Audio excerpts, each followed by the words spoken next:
First of all, I'd like to know who speaks the Slavic language?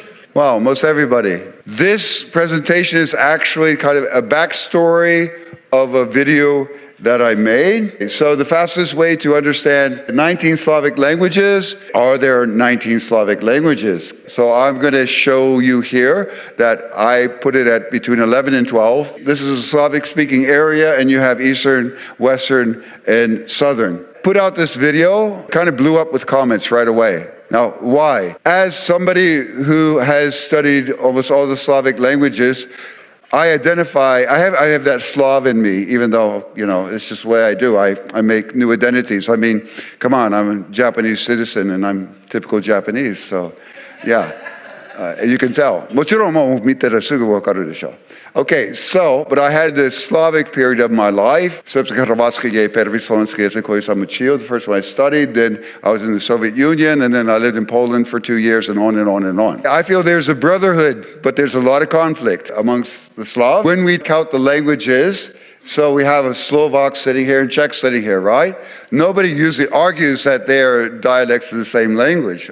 But take a look at that. That represents various forms of Chinese. Politically, in mainland China are considered just one language. For example, Serbian, okay, that's Mandarin. It's okay,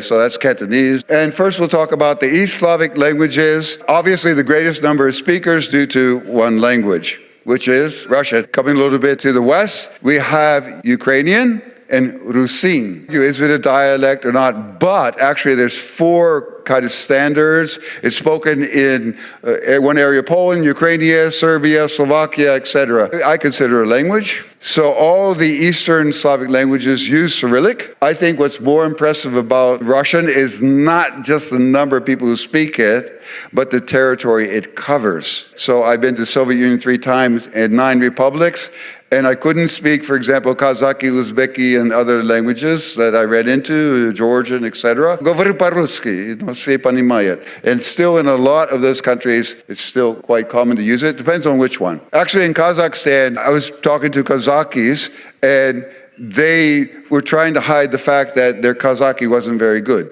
Ethnically, they look Kazakhi. That their Russian is much better than their Kazakhian. Most spoken language in Europe. So the second largest East Slavic language, Ukrainian. Why do you get 3,000 comments? First of all, look at the numbers that I'm using. I'm going to show you a little bit of the video that really sparked controversy and triggered people. But even this triggers people, okay? So what is the number? Oh, maybe there's only 2 million speakers. And then also you have Surjik, which is actually a type of Ukrainian. It's Russian with Ukrainian grammar. You can speak Ukrainian to sound more like Polish or more like Russian. It depends on which words you want to choose, etc. Okay, so Ukrainian obviously is very controversial. I'm going to show you the video that caused a lot of stir in a minute. So if I use this map, a lot of criticism, some people praising me for background information I use, other people saying I'm a propagandist, etc.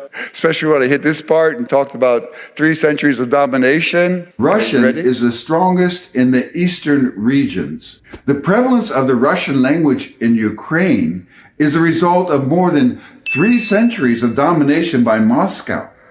From Peter the Great onwards, the Russian state attempted to eradicate any hints of Ukrainian nationalism and independence. When I was in the Ukraine during the Soviet times in 1978, my friend Oksana, a native of Kiev, told me that one day when she was walking down the street talking to her father in Ukrainian, they were accosted by a complete stranger who growled in Russian, "Why are you teaching your child that useless language?" Only now, looking back at all that has transpired since that day in 1978, can I fully understand the importance of this linguistic cultural conflict. Eliminating linguistic identity is critical to squashing a sense of belonging to a national group. Okay, you see that around the world. So that was a real trigger. Some Ukrainians thanking me for telling this story. Some even Ukrainians calling me a Russian propagandist. All over the place. I always respond. I love Russian. I love Ukrainian. I love all the Slavic languages. I'm madly in love with them. Because I'm just trying to tell the story which I believe from the information that's out there makes the most sense. Then, because I was getting comments like this from the West, it was, Russian is not a Slavic language. Okay, all right. So English is not a Germanic language. There's more non-Germanic words in English than there are non-Slavic words in Russian. You can get certain statistics that point this out. So what is the closest to Ukrainian? You see, it's the closest, 90%. But notice here that you have like Polish, 70 and 66 and 62 for Russian. So what I do, I said, okay, I'm going to test this out. Okay, so I made this video by using the Ling app, which has all these languages, and then I could discuss, okay, which one is it closer to here? Yes, if you could say it this way, it's closer that way, like kreslich, to draw. Okay, so in Russian, it can mean to draw in one sense, but it's more like scribbling, okay? So there's nuances and such and how it changed. And then you have the pure Ukrainian words, maybe find in Belarusian and Rusyn. And then you have some are closer to Polish. Like, for example, how do you say interesting in Russian? How do you say it in Czech? Zajímavý, okay? And how do you say it in Polish? And how do you say it in Ukrainian? Right, ciekawy, okay? So, Belarusian, I think, also. Way to explore the similarities and differences is to compare sentences in Ukrainian to the same sentences in Russian, Polish, and Slovak. Слухати. Я слухаю китайську пісню. Слушать. Я слушаю китайскую песню. Słuchać. Ja słucham chińskiej piosenki.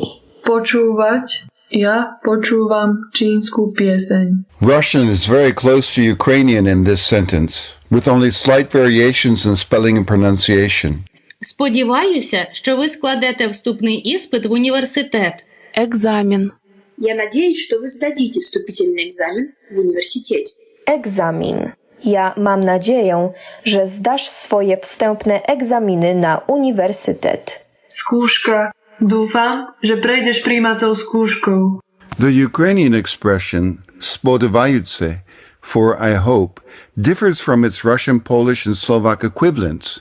It's possibly from the Polish spodziewać się. I went through 30 of these. First one there, obviously, it was closest to Russian. My conclusion of that video, yes, it is a bridge between Russian and the Western Slavic languages, in this case, mainly Polish and Slovak. Next, we move on to Rusyn. Rusyn is spoken in many different countries. So you can see here, most in Slovakia, but also all the way down in Serbia, in the Croatian area, in Hungary, all over. Okay, here is another one which causes a lot of controversy. How many people actually speak this language, Belarusian? Is it 6 or 7 million, or is it 3.5? Or is it just something spoken by people in the countryside, etc.? I've been throughout Belarus. At that time, I only spoke Russian and Serbo-Croatian, and that gets you in trouble now saying that. Let's say I spoke Serbian and Croatian before I learned Polish.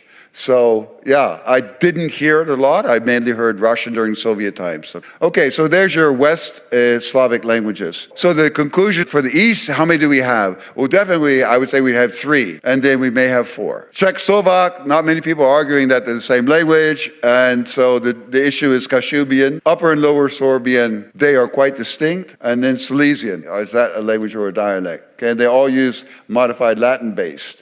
So Polish is the second largest Slavic language, with many, many speakers in the United States who speak English with Polish grammar, like parkowałem kar na konerze, something like that, if you can understand that. Stanowałem samochód na rogu. There are a number of dialects in Poland. The major ones are here.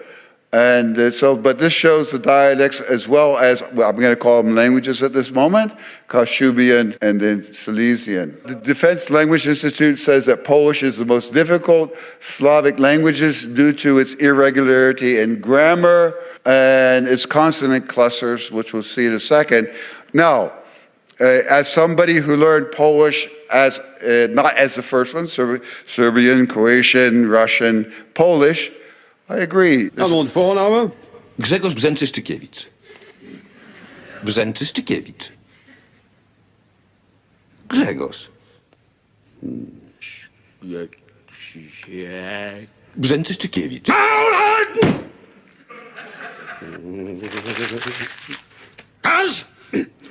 Naam en voornaam? Grzegorz Brzęczyszczykiewicz.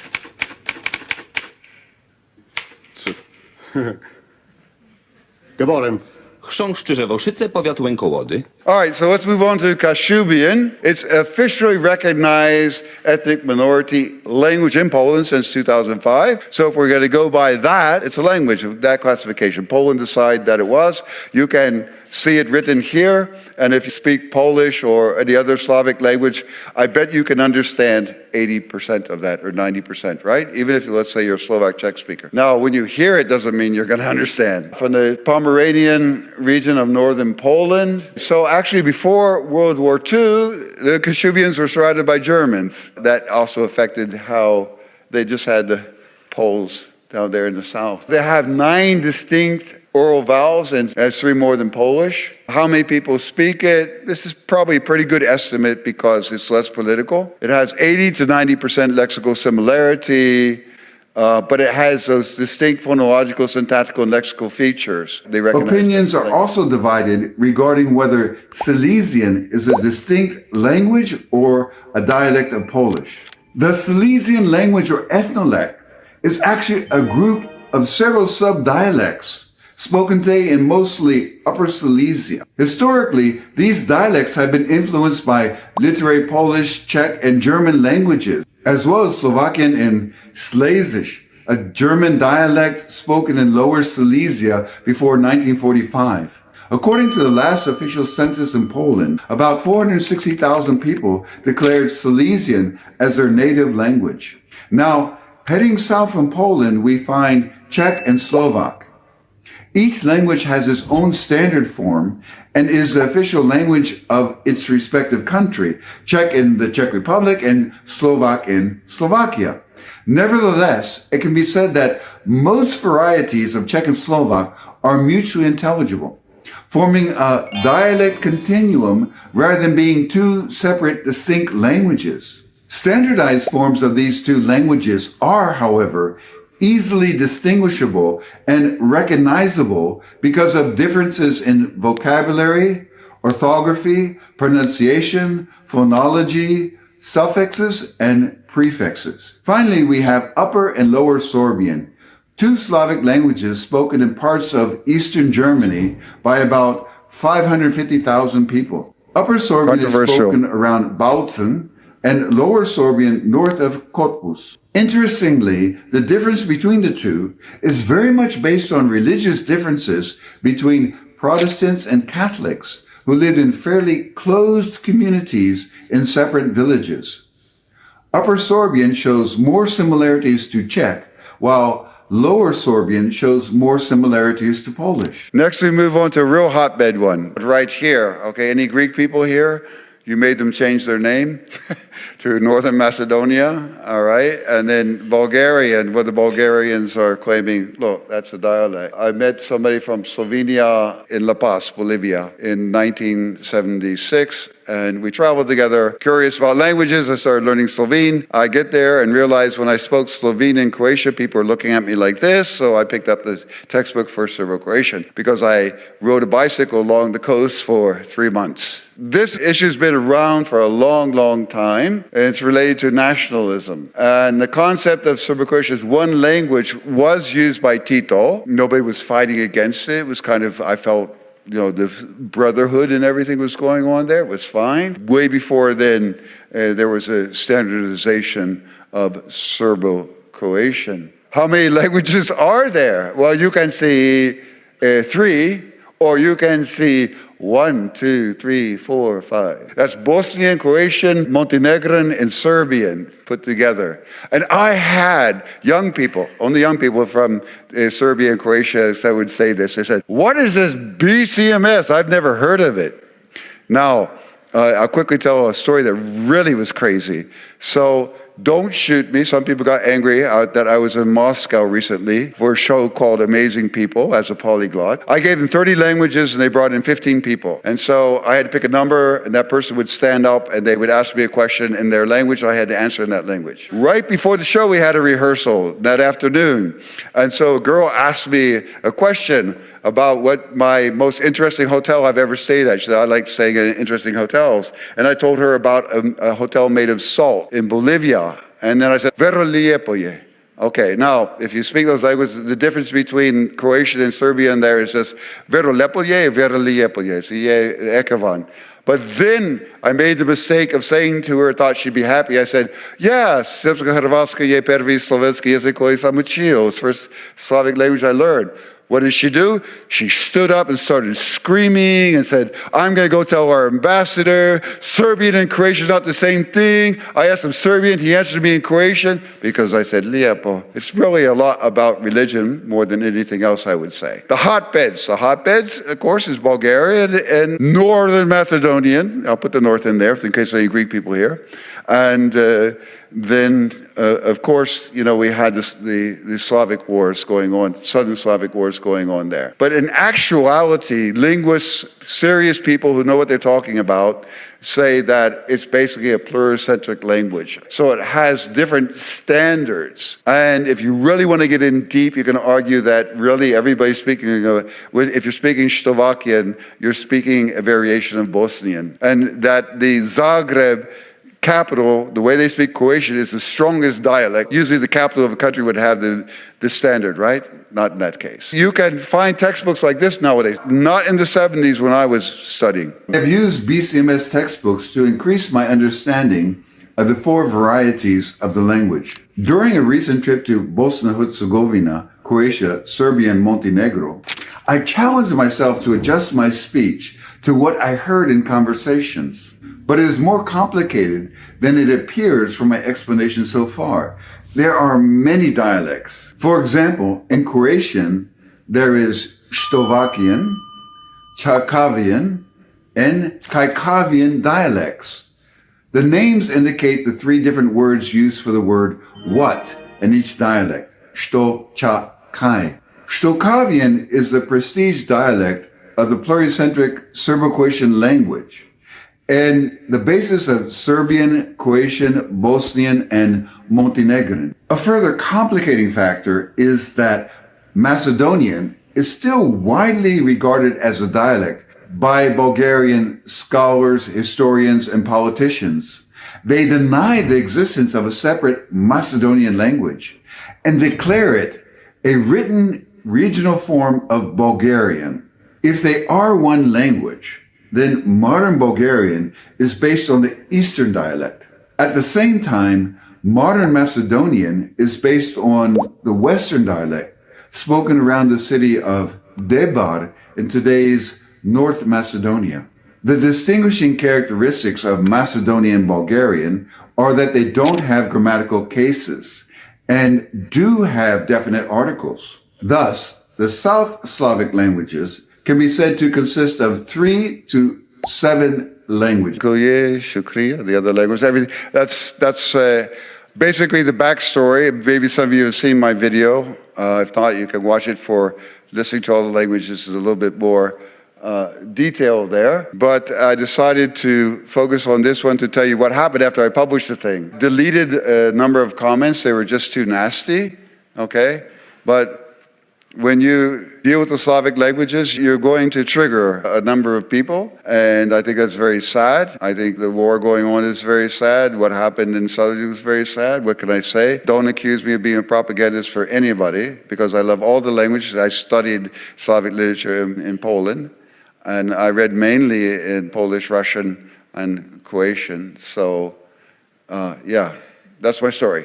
If you would like to know more about my experience over the past 5 decades, learning and using more than 30 languages around the globe, with adventures in 101 countries so far, then please visit my website, polyglotdreams.com. There you will find my memoir, A Life in 30 Languages, translated in various languages and integrated with audio and dual readers to offer a great way to improve your target languages.